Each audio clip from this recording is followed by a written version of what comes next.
अध्याय 159 मृतनगर। ये पहली बार था जब राघव के यांत्रिक हृदय ने उसकी ऊर्जा को पूरी तरह से खपत कर दिया था। ऐसा महसूस हुआ जैसे इसने किसी प्रकार का आत्मसुरक्षा कार्यक्रम शुरू कर दिया हो और जबरन बंद हो गया हो। जब उसकी यांत्रिक क्षमता ने फिर से काम करना शुरू किया तो उसे तुरंत अपनी त्वचा पर एक ठंडक का एहसास हुआ और साथ ही भारहीनता। अनंत ट्रेन तेजी से नीचे उतर रही थी। जूश जूश पटरियां गूंज रही थीं और ट्रेन हल्की सी कांप रही थी। राघव ने आंखें खोलीं और खुद को डिब्बे संख्या 1 में एक बिस्तर पर लेटा हुआ पाया। कॉकपिट से उसे पूनम की स्पष्ट आवाज सुनाई दी। गति धीमी हो रही है, आगे कोई बाधा नहीं है, सब लोग संभल कर। रजिता, ध्यान रखना कि तुम्हारा भाई राघव जड़त्व के कारण गिर न जाए। अपनी निगाहें घुमाकर उसने देखा कि रजिता उसके कंधे पर जोर दे रही है। उसका छोटा सा चेहरा तनाव में है क्योंकि वह खिड़की से बाहर देख रही थी, डर रही थी कि वह जड़त्व के कारण बिस्तर से लुढ़क जाएगा। बहन पूनम, जियाजू शहर के बारे में अभी तक कोई रेडियो प्रसारण नहीं हुआ है। किकी की आवाज़ डिब्बे संख्या 2 से आई। राघव का दिमाग अभी भी सुन्न था, लेकिन उसके अवचेतन ने उसे बताया यह उतरने का कोण। यह जरूर चढ़ाई मार्ग होना चाहिए। क्या वे पहले ही जियाजू शहर पहुंच चुके थे? डिंग! यांत्रिक हृदय से एक अधिसूचना ने उसे वास्तविकता में वापस खींच लिया। उसे याद आया कि कई घंटे पहले अनुसंधान एवं विकास केंद्र ने M556 लाइट मशीन गन पर शोध पूरा कर लिया था और अब एक नया ब्लूप्रिंट उपलब्ध था। एक रोशनी चमकी। अनुसंधान एवं विकास केंद्र के अंदर एक एकदम नया ब्लूप्रिंट दिखाई दिया। बधाई हो, आपको गर्जना करने वाली K23 इलेक्ट्रिक गैटलिंग गन का ब्लूप्रिंट प्राप्त हुआ है। राघव ने इसे देखने के लिए गर्दन उठाई। उसकी पुतलियां थोड़ी सी कांपीं इससे पहले कि वह तकिए पर वापस ढह गया। क्या मुझे कुछ भ्रम हो रहा है? यह क्या बकवास है? मुझे गोलाबारी में सुधार चाहिए था और यह बस ऐसा कुछ फेंक देता है। कुछ देर सोचने के बाद वह निश्चित हो गया, अनुसंधान एवं विकास केंद्र केवल ब्लूप्रिंट को अपग्रेड नहीं कर रहा था। ठीक वैसे ही जैसे इसने एक क्लास सबक्रिटिकल रिवर्स ऑस्मोसिस जल शोधक को हवा से बनाया था, ये पूरी तरह से नई तकनीक को प्रकट कर रहा था। इस बिंदु पर उसे ये भी संदेह होने लगा कि अनुसंधान एवं विकास केंद्र का अंतिम लक्ष्य उन चीज़ों को बनाने तक सीमित नहीं है जो इस ग्रह पर मौजूद हैं। हाँ, अब इस पर विचार करने का समय नहीं था। राघव ने अपने सिर के चक्कर को झटका दिया और बैठ गया। रजिता आश्चर्य से हाँफ उठी। भाई राघव, क्या आप जाग गए? हम कहाँ हैं? जियाजू के नंबर 2 स्पेसपोर्ट के उतरते ट्रैक पर। हम पिछले लगभग 7 या 8 घंटों से हाई एल्टीट्यूड कॉरिडोर से उड़ रहे हैं, रजिता ने जवाब दिया। राघव सीधा बैठ गया। पूरी ट्रेन नीचे की ओर झुकी हुई थी। उसने अपने यांत्रिक हृदय को सक्रिय किया और तुरंत महसूस किया कि पूनम डिसेंट को नियंत्रित करने के लिए क्षितिज क्लैंप सिस्टम का उपयोग कर रही थी। सब कुछ सुचारू रूप से चल रहा लग रहा था। काले कवच वाली ट्रेन जमीन की ओर उतरना जारी रखा। कॉकपिट में पूनम ने ऊपर देखा। उसकी आंखों में आश्चर्य की एक झलक थी। तुम जाग गए? क्या सब कुछ नियंत्रण में है? राघव ने पूछा, ये देखकर कि ट्रेन अभी भी तेजी से आगे बढ़ रही थी। वह सावधानी से ट्रेन के प्रक्षेपवक्र को समायोजित करने लगा।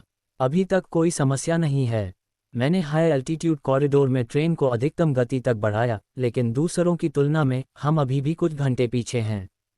ठीक है, राघव की आवाज़ गहरी थी। जब तक हम पहुंच गए। यह अंधेरी रात से बचने के लिए सबसे बड़ी दूरी तय करते हुए हम सबसे तेज गति से भाग सकते थे। सभी कर्षण प्लेटफॉर्म ने 1000 किलोमीटर घंटा तक पहुंचने के लिए विद्युत चुंबकीय त्वरण का उपयोग किया था। सिल्वर स्टार और ड्रैगन माउंटेन नंबर 1 जैसी ट्रेनों का विन्यास कहीं बेहतर था, इसलिए अनंत ट्रेन का गति में पीछे रह जाना स्वाभाविक था। लेकिन एक टीम के लिए जिसने अभी अभी दाजू पठार के पार 4500 किलोमीटर की दूरी तय की थी, वे कम से कम अभी के लिए ध्रुवीय रात के खतरे से बच निकले थे। मुझे आश्चर्य है कि क्या कोई और जियाजू स्पेसपोर्ट पर रुका होगा।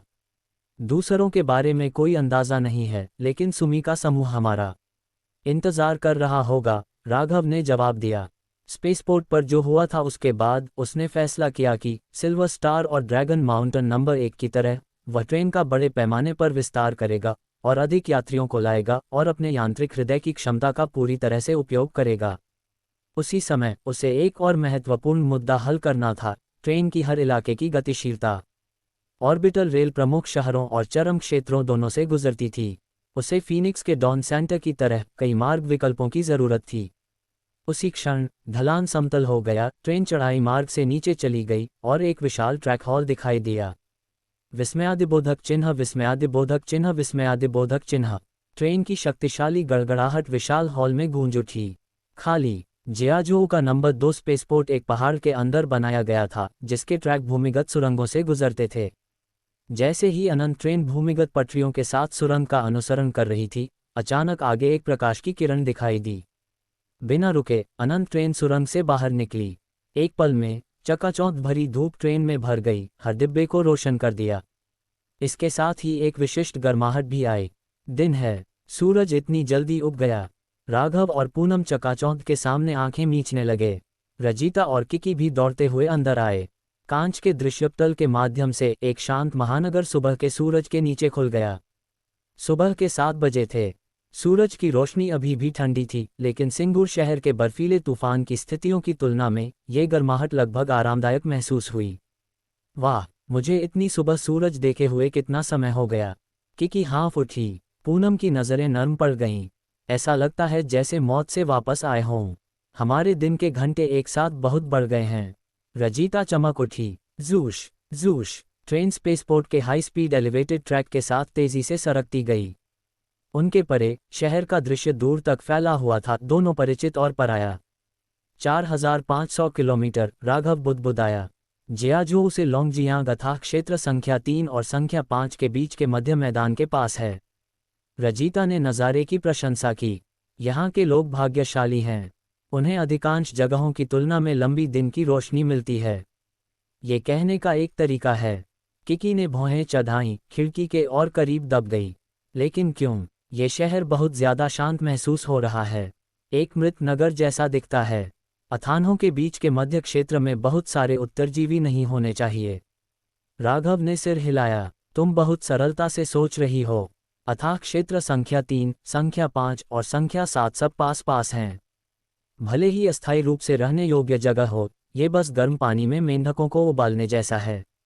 अंधेरी रात के खतरे हर जगह एक जैसे हैं। एक शहर अथाह से जितना दूर होता था, उसके पास बचने के लिए उतना ही अधिक समय और स्थान होता था। लेकिन काली रात का संक्रमण उतना ही घातक था। अथानों के अलग अलग दरों पर विस्तार करने के साथ कुछ क्षेत्र ढके जाने में धीमे थे और इस प्रकार उनके बचने की संभावना अधिक थी। जियाजू शहर तेजी से फैल रहे अथाह संख्या 3 से दूर था, लेकिन यह अथाह संख्या 5 और संख्या 7 के खतरनाक रूप से करीब था। अगर वे दोनों अथाह पूरी गति से फैलते तो ये पूरा मध्य क्षेत्र पल भर में निगल लिया जाएगा। जनसंख्या और शहर की संरचना प्रमुख कारक हैं। रिया आगे बढ़ी। अथाह संख्या 3 कानपुर शहर और आदमपुर इंदवाड़ा में है, ओशनिक प्रांत का सबसे घनी आबादी वाला क्षेत्र। यह उत्तरी अमेरिका में अथाह संख्या 1, एशिया प्रशांत में संख्या 2, यूरोप में संख्या 9 और गणतंत्र महाद्वीप में संख्या 11 की तरह है। इन क्षेत्रों में अंधेरी ज्वार का विस्तार सबसे तेज देखा गया, इसलिए फीनिक्स अस्तित्व के लिए गतिशीलता को बढ़ावा देता है, उसने आगे कहा। उदाहरण के लिए, ध्रुवीय दिवस से प्रभावित आर्कटिक आइस कैप ध्रुवीय रात से ढके जाने वाले अंतिम स्थानों में से एक होने का अनुमान है। राघव ने सिर हिलाया। बुरा नहीं है। मानवता के लिए वह एक सिकुड़ता हुआ सुरक्षित क्षेत्र है। किसी चीज़ ने उसे एक पुराने खेल की याद दिला दी जहां आपको सिकुड़ते हुए क्षेत्र से भागते रहना पड़ता था। तुम उसे सुरक्षित क्षेत्र कहते हो। किकी हक्की बक्की रह गई। वह जगह तो आर्कटिक है, वहां कुछ भी नहीं है। लोग वहां कैसे जीवित रहने वाले हैं? राघव उसकी ओर देखने के लिए मुड़ा, उसका भाव अर्थपूर्ण था। मेरा विश्वास करो, जब पूरा ग्रह एक अंतहीन ध्रुवीय रात से ढका होगा और राक्षस जमीन के हर इंच पर घूम रहे होंगे, एक धूप वाला बंजर इलाका कल्पना योग्य सबसे वांछनीय शरण बन जाएगा। अध्याय 160 शव कौवा पंछी। भोपाल शहर दाजू पठार के पश्चिमी किनारे पर युंजियांग मैदानों का हिस्सा था। यह एक प्रमुख परिवहन केंद्र था। यहाँ से उत्तर पूर्व की ओर जिलान और क्वानचेंग तक पहुंचा जा सकता था, जबकि और उत्तर पूर्व में पश्चिमी गोबी स्थित था, जिसे अथाह क्षेत्र संख्या 5 पहले ही निगल चुका था। दक्षिण पूर्व में हेडोंग था, जो अथाह क्षेत्र संख्या 7 से सटा हुआ था। ऑर्बिटल रेल नेटवर्क अथाह क्षेत्र संख्या 5 और संख्या 7 के ठीक बीच से गुजरता था। भोपाल शहर हिंगशान दर्रा, वेइहे नदी, लोंगजियांग से होते हुए और परमा घास के मैदानों को पार करके हरिपुर और जिंगचेंग तक फैला हुआ था। भोपाल शहर का ऑर्बिटल रेल स्टेशन एक पहाड़ी पर बनी एक विशाल संरचना थी, जहां से पूरे शहर का आकर्षक दृश्य दिखाई देता था। अन्य स्थानों के विपरीत भोपाल शहर को अभी तक अंधेरी ज्वार ने नहीं निगला था। आसमान साफ था और तापमान आरामदायक था। दाजू पठार की तरह कोई बर्फीला तूफान या अत्यधिक ठंड नहीं थी। जूश अनंत ट्रेन धीरे धीरे स्टेशन के प्लेटफॉर्म पर पहुंची। यह एक यात्री टर्मिनल था, एक ऐसी जगह जिसे बहुत पहले ही ज़ॉम्बी द्वारा घेर लिया जाना चाहिए था। फिर भी जैसे ही राघव और अन्य सावधानी से ट्रेन चलाकर अंदर आए, उन्हें स्टेशन पूरी तरह से खाली मिला। एक भी व्यक्ति नहीं, एक भी शव नहीं। अगर बिखरा हुआ सामान, सूखे खून के धब्बे और भिनभिनाती मक्खियां नहीं होती, तो राघव को लग सकता था कि वे प्रलय पूर्व के एक ऐसे ट्रेन स्टेशन में कदम रख चुके हैं जो कभी खुला ही नहीं था। अजीब है, पूनम ने भौहें चढ़ाईं। हमें केवल कुछ ही घंटे देर हुई है।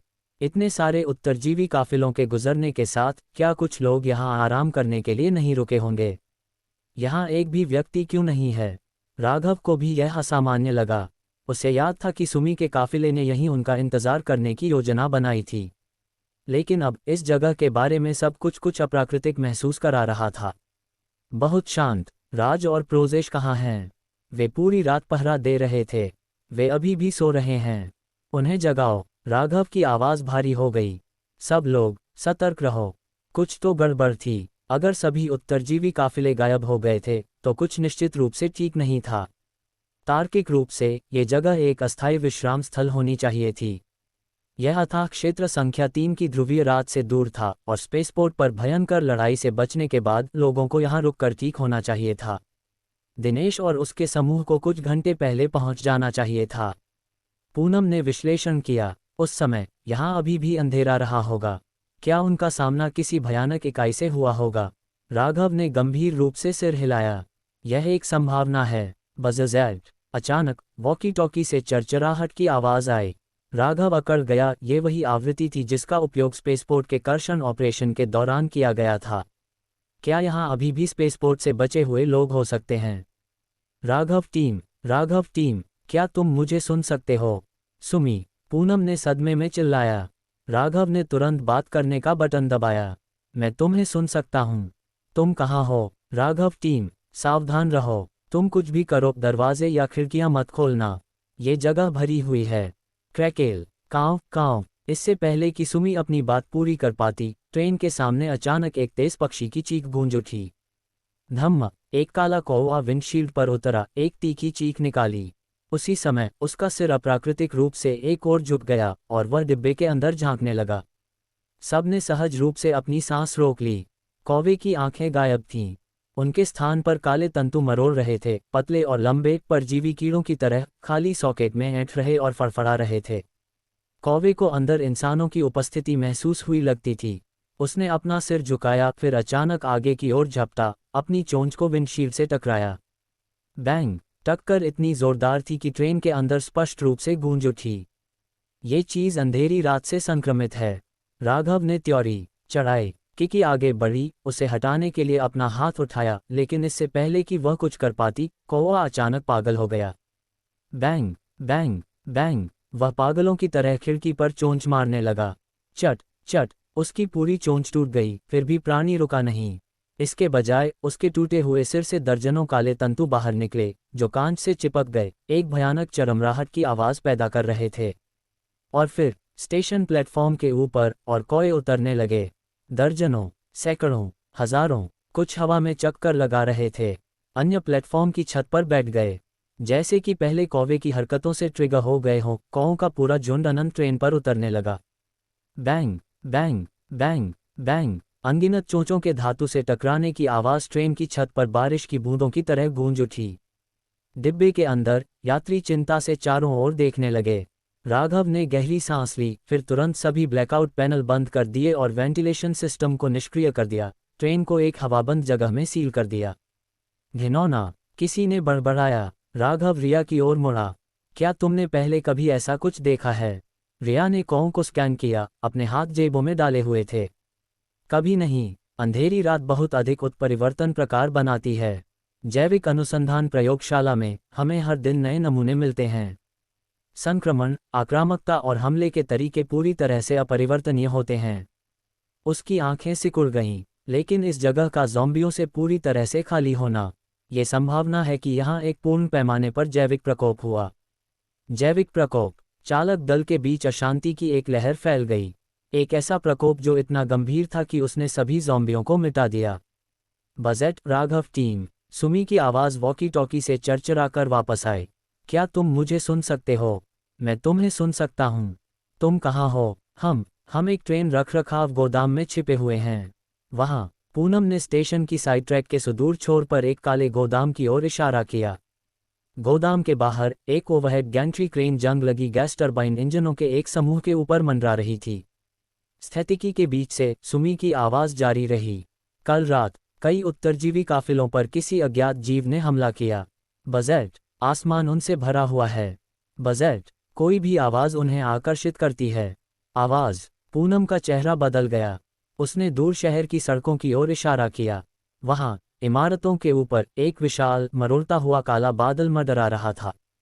ये हिल रहा था। यह बादल नहीं था, वे पक्षी थे। हे भगवान! प्रोजेश लड़खड़ाता हुआ बाहर आया, अपनी नींद से भरी आंखें मलता हुआ।